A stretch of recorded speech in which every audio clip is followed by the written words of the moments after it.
Welcome back, ladies and gentlemen, with our main topic today. We're discussing this morning in the breakfast show the importance of the artificial intelligence and its importance in the digital transformation, and also its effect on our life, and also in the fields of health and education. Well, to shed more light on this, we have the pleasure to host this morning in the breakfast show our dear guest, Dr. Nevine Makram Labib, Professor of Computer Science, the chairperson of the Computer and Information Systems Development Sadat Academy for Management and Sciences. Good morning. Good morning. Well, Dr. Labib, could you give us your insight or explain to us the definition and give us examples on the artificial intelligence?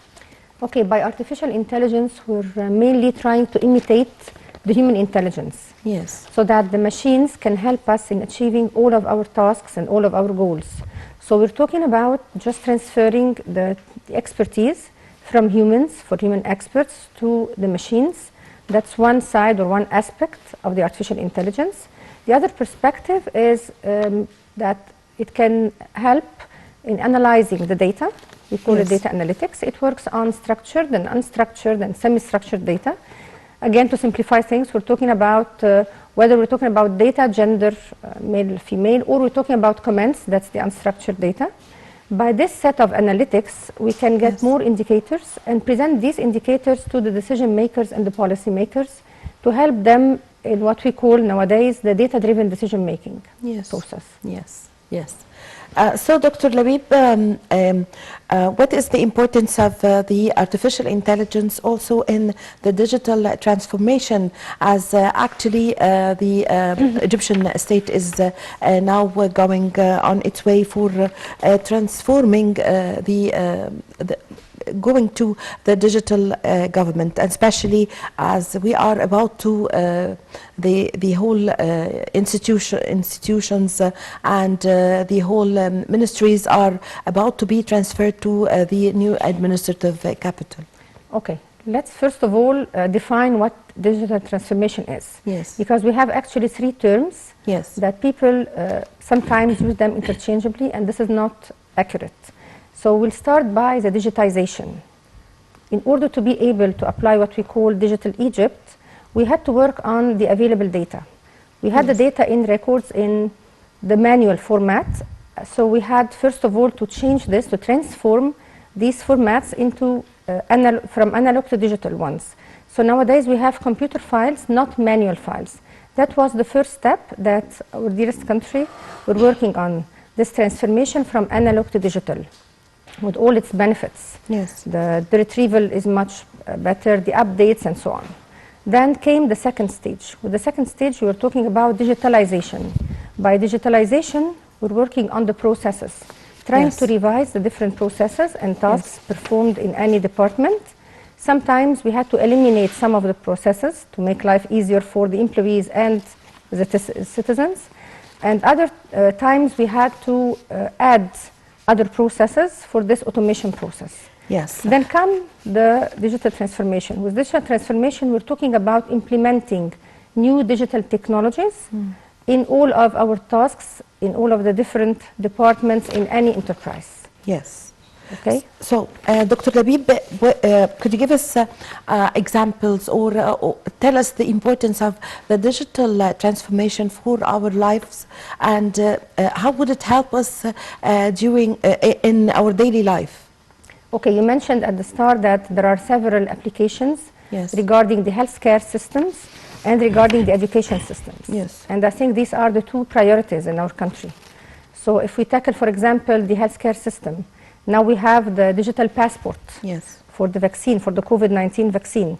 That was a very nice application whereby you can have a QR code and present it in any place, in any department, so as to allow us to enter this place after the regulations that said that we have to get the vaccine first in order to do any transaction with the government. Yes. So that's one of, I guess, the very useful applications in the country. When it comes to education, which is definitely my field, but we're talking about making life easier for both the instructor and the student. Yes. Trying to customize the content of any course so that it is more, let's say, easier for the student, trying to make life easier for us as professors and as teachers when it comes to grading, when it comes to assessing the performance of the students, when it comes to dealing with the students, especially with the COVID-19.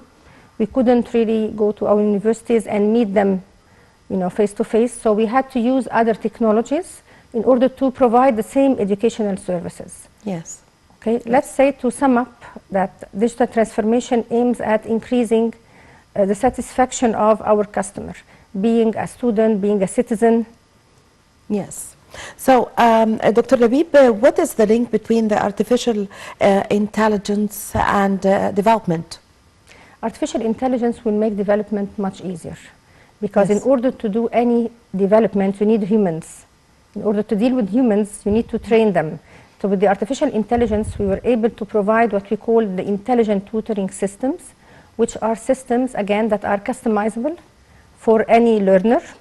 And this enhanced the skills of our youth and of our employees in order to take their part and their responsibility in achieving the digital transformation. Yes. So you can see the link, it's very easy. With the AI, we can get to know more our customer, let's say the employee or the student, provide them with better services, whether educational or healthcare or any other services, or providing better government services, because in 2021 we added 65 new government services in a digital way. This will help them to be part of the development in the country, to make them better, to provide them with better skills, more skills, especially with the AI skills. Yes, yes. So, Dr. Labib, how would the artificial intelligence change Egypt? What do we expect in the future from implementing this system of artificial intelligence, and how would it change the culture and the attitude of the Egyptian citizen? Okay, actually we have an artificial intelligence strategy. Yes. That's an approach to be implemented in all of our enterprises and in all of our agencies.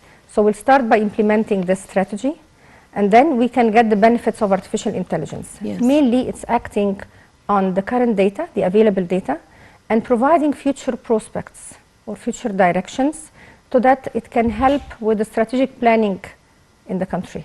So that, for example, if you work on the education field, so you'll get to know what you expect next year in terms of numbers, in terms of specializations, so that you can help the decision maker in having more schools or in even providing teaching and training in a different way. So dealing with the student in a better way, planning for more schools, for more universities, for more specializations, for more programs. And this will help, again, in the development of the country, because we rely on this. You rely on providing better education for the youth, yes, and you rely on providing better training for the employees. Yes. So again, it's the same. Yes. Same So concerning education, how would it boost education, the artificial intelligence? In the grading, like yes, for example, in the assessment, in the customization of the material, yes, in getting to know what the student needs and wants, yes, to make him or her ready for the market, ready to work. How can we make the teacher and the student ready to know more or to have to be aware about the artificial intelligence? You just tackled the very important point when you mentioned the culture. Yes. You need to change the culture, and you need to change the mindset of the teacher. When we started providing teaching online... Change the mind, you mean that we make sure that the teacher and the student would accept the idea of this change? Yes, because in the start all of us were very reluctant to provide this teaching online, because you know, especially as Egyptians, we like to get face-to-face with our students, to have nice relationships with them, so it wasn't easy. And you have the other stakeholders, like for example the parents. They were not happy at all. They thought that if their kids or their children were kept at home, that they will not learn anything. They thought that they had to go to schools or to go to the university in order to get the service. So it was you know, it wasn't easy at all for us. And we had some teachers and some professors who were not ready to provide the teaching online, whether by using the technologies or by working on their content. Yes. It's very different when you teach online. Yes. It's, sometimes it's more difficult. What is the negative side of teaching online? Not meeting your student face to face. Yes, because what I think that because as we all see for example, the advanced and the great countries around the world capable, of course, of providing the education system online. However, the school system or a daily school day is very essential and important for the student to go and to stand in the line and to go to the classes and to meet with his colleagues. The exposure itself. Yes. The life, you know, it's a life. Yes. It's not only a course.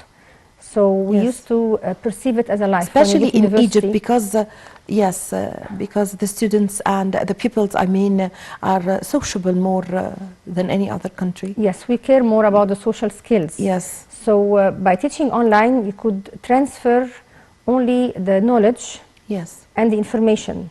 But sometimes you needed to transfer more things, like, for example, transferring values. That was not easy by teaching online.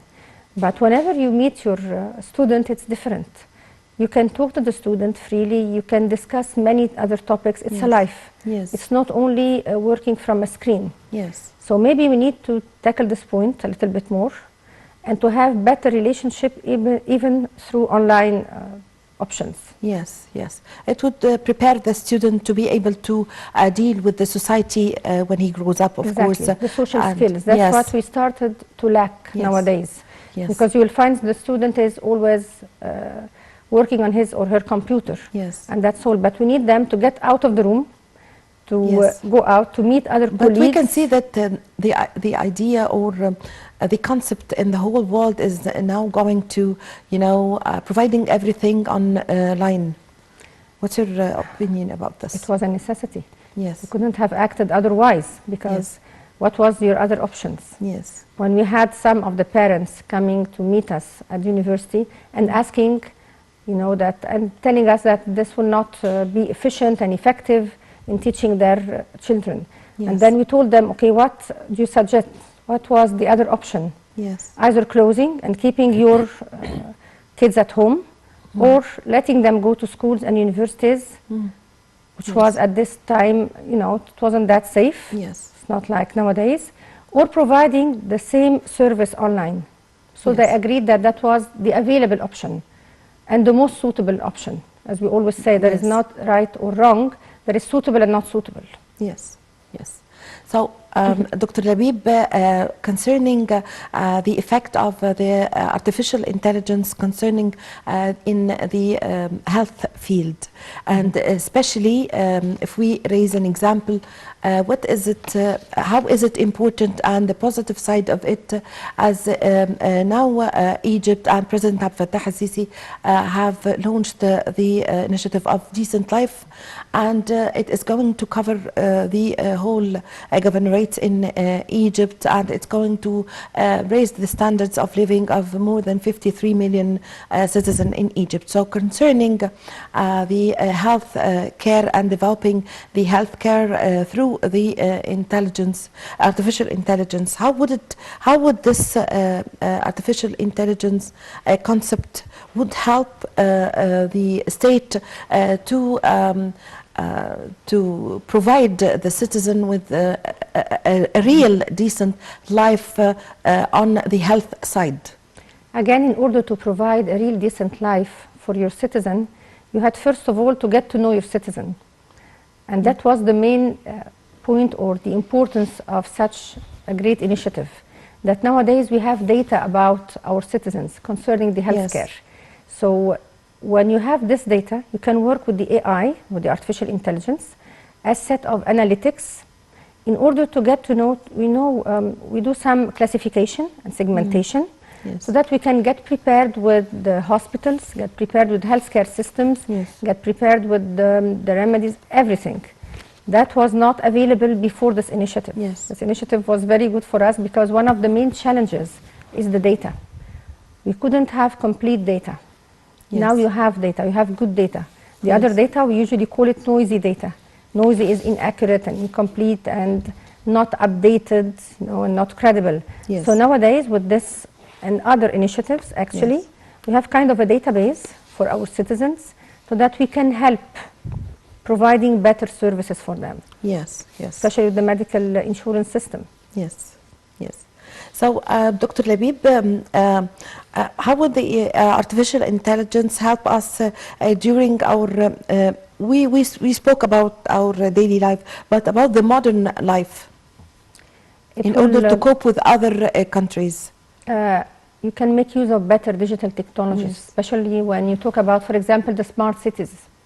So with smart cities, you have a very good IT infrastructure. Yes. You have what we call smart data. Smart data will enable all of the agencies and the governmental entities to provide better and more efficient decision making. Yes. And it will get you more connected with other countries. Yes. Because other countries are applying the same model. Yes. That's everything is smart. By smart, we say that we're linked. So we're Yes. linked whether internally within a city, or with our country, or with other countries. Yes, yes. So also the artificial intelligence effect on the job market. Yes, it has a very good effect. Because again, it makes your student or your graduate ready to go to work. Yes. How can we do this? Again, we get to know him or her in a better way. Yes. And we provide them with the available and the needed skills and knowledge. And this had made very easy nowadays with the online systems that can provide these skills. And we have, I guess, around maybe 12 initiatives in our country that's trying to enable the graduates to the job market. Yes. You will have, for example, in 2022, it's expected to have many other jobs like the data scientist, the analyst, those who are working for a robot, to have a new robot, to have new analysis systems, new software. Especially nowadays, we're targeting to have our software. Yes. Not to working, again, with software coming from other countries and just having the license to use it. Yes. Dr. Labib, we've spoken about the importance of artificial intelligence in the education system, but could you shed light on the technical education, its effect on technical education? It can provide the skills. Again, it's the same systems. Now you can perceive it as one system that's trying to get to know the customer, whether this customer again is citizen or student, and provide them with the needed skills. So you can do this whether in academic field or in technical fields. Yes. But with technical, you need more digital technologies. Yes. So do you think, Dr. Labib, that it's important to provide it as a study or a subject in the syllabus at schools? Yes. Again, it's already there with the computer science, but maybe we need to update the content and talk about what we call intelligent systems. Yes. Embedding the artificial intelligence in many systems. And it will be very easy for the student, because actually kids are making use of the games, so they know what we're talking about, the online games. They know how to use their smart mobiles. So, and I feel it's a very interesting topic. Yes. So maybe it will be better to update the content. Yes. Yes. So we are about to host, Egypt is about to host the World Youth Forum on the 10th of January under the auspices of President Abdel Fattah al-Sisi. So how do you see the importance also of the artificial intelligence as the state is keen on youth empowerment? I guess that we'll get more data about all of the attendees. Yes. This will help us provide better services and provide better talks. Yes. And better awareness, because we're making use of these conferences and of these forums in order to provide awareness about our country. Yes. So definitely there will be a database of all the attendees, and there will be many sessions targeting the needs of these attendees. Yes, yes. So, Dr. Labib, President Abdel Fattah al-Sisi have announced that Egypt is is now opening a new generation of universities in the coming years in order to serve as home for new technologies, and said that technology has had a positive impact on advanced countries. What's your comment? We have opened many universities Yes. last year and many programs, because now we care about what we call multidisciplinary programs, Yes. embedding the artificial intelligence in all of the domains, Yes. so as to benefit in each and every application. So we started this by 13 faculty last year, and I think that it will be growing, and we have 2 universities just talking about artificial intelligence. We're updating the content in the other universities because we need to make all of the youth aware of artificial intelligence. What is artificial intelligence? We'll be using it in all of the smart cities, and as you know, we have 30 smart cities Yes. growing now in Egypt. So we need to be ready for it. Yes. That will be the impact of the universities. Universities, let's say 3 or 4 years from now, you will have the needed skills, because you will have graduates that are dealing with artificial intelligence in different applications. Yes. As in the other universities and the other colleges, we added the artificial intelligence again as a subject. Yes, yes. So now, Dr. Labib, how would as Egypt started the artificial intelligence system, how would this lead us to Egypt's plan for the year 2030? It will help achieving the 17 goals of the Sustainable Development. 17 goals. Yes. Yes, let's have a look about them. Yes. Okay. In 2015, the United Nations identified 17 goals that should be achieved by 2030 in order to make a better world, as we always say. And in 2016, Egypt acted upon these 17 Sustainable Development Goals. Yes. And now we have the Egypt 2030 vision. Yes. This vision aims at increasing the satisfaction of the citizen by providing better services, Yes. whether these services are governmental services or in the healthcare field or the education field. Yes. Okay, actually in all of the fields needed. Yes. And we're working towards this. We cannot achieve Egypt 2030 Yes. unless we apply the digital transformation we talked about. And artificial intelligence helps, because digital transformation, again, is implementing digital technologies in the field. One Yes. of the technologies is the intelligent systems. The intelligent systems relies on the artificial intelligence, whether transferring expertise to different people so that they can make use of it, or working on the set of analytics in order to provide the future indicators. Yes. These are the 2 perspectives. Without these 2 perspectives, you will not be able to achieve 2030. Yes, yes. So quickly, because we're running out of time, could you give us your insight concerning the importance of artificial intelligence concerning the economy? As you know, when we talk about the SDGs, it has many aspects, Yes. of many dimensions. One of them is the economy. Yeah. Because if you have better skilled people who are working, you definitely have better economy in the country. And if you can work on decreasing the costs, because when it comes to digital transformation, you know, you have many costs that will be eliminated. So you will decrease the cost and increase the, let's say, the income using what we call the web revenue models. Yes. Many revenue models that will help in achieving a better economy for the country. Yes. I thank you very much for joining us today. Thank you for your valuable information, Dr. Nevine Makram Labib, Professor of Computer Science, the Chairperson of Computer and Information Systems Development, Sadat Academy for Management and Sciences. I really had the pleasure to host you today. Thank you so much, dear. Pleasure is Thank all you. mine. Thank you. Thank you. Thank you so much, ladies and gentlemen, for joining me in this segment. My name is Amal Mukhtar. I leave you with the rest of the segments of the Breakfast Show.